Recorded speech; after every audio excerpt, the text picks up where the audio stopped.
شروع اللہ تبارک و تعالی کے بابرکت نام سے۔ محترم ناظرین السلام علیکم۔ اللہ کی رضا میں راضی رہنے والے شخص کا ایک سچا اور خوبصورت واقعہ۔ ایک شخص تھا، اللہ کی عبادت کیا کرتا تھا۔ حضرت جبرائیل علیہ السلام حیران ہوتے اس کی اللہ کے لیے محبت دیکھ کر۔ وہ حیران ہوتے کہ اتنی عبادت کرتا ہے۔ اللہ سے اس کی محبت دیکھ کر روح الامین بھی اس سے محبت کرنے لگے۔ حضرت جبرائیل نے ایک دن رب کی بارگاہ میں فرمایا، اللہ تعالیٰ تیرا فلاں بندہ بڑا ہی عبادت گزار ہے، جی چاہتا ہے جاؤں اور اس کی زیارت کروں۔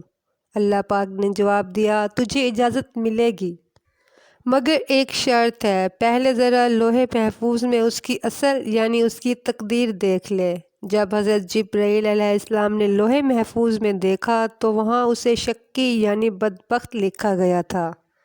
حضرت جبرائیل علیہ السلام حیران ہو گئے، زمین پر اترے، اس بندے کی طرف گئے، سلام کیا اور کہا کہ میں جبرائیل ہوں، مگر وہ عبادت میں لگا رہا۔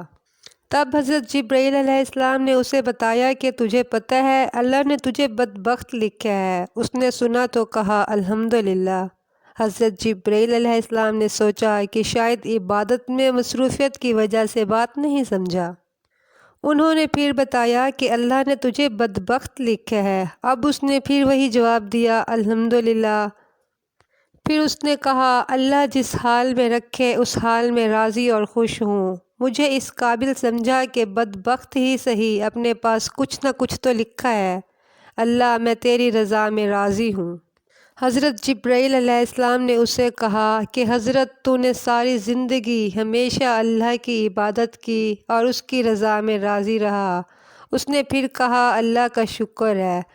حضرت جبرائیل علیہ السلام حیران ہوئے کہ یہ کیا معاملہ ہے۔ وہ شخص بولا میں ہی بدبخت ہوں تو اللہ نے لکھا ہے، اس میں اللہ کے ذمہ کیا لگاؤں، میں اسی قابل ہوں جو میرے اللہ نے مجھے یہ جگہ دی، میں ہی نکما ہوں، اللہ نے میرے لیے جو معاملہ کیا صحیح کیا۔ حضرت جبرائیل علیہ السلام کو بڑا تعجب ہوا۔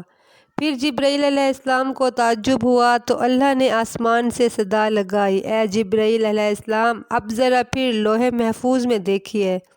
حضرت جبرائیل علیہ السلام نے لوح محفوظ میں دیکھا تو وہاں اس شخص کا ذکر بدبختوں کی لسٹ سے نکل کر خوش بختوں کی لسٹ میں لکھ دیا گیا تھا۔ حضرت جبرائیل علیہ السلام بڑے حیران ہوئے، پوچھا یہ کیا معاملہ ہے؟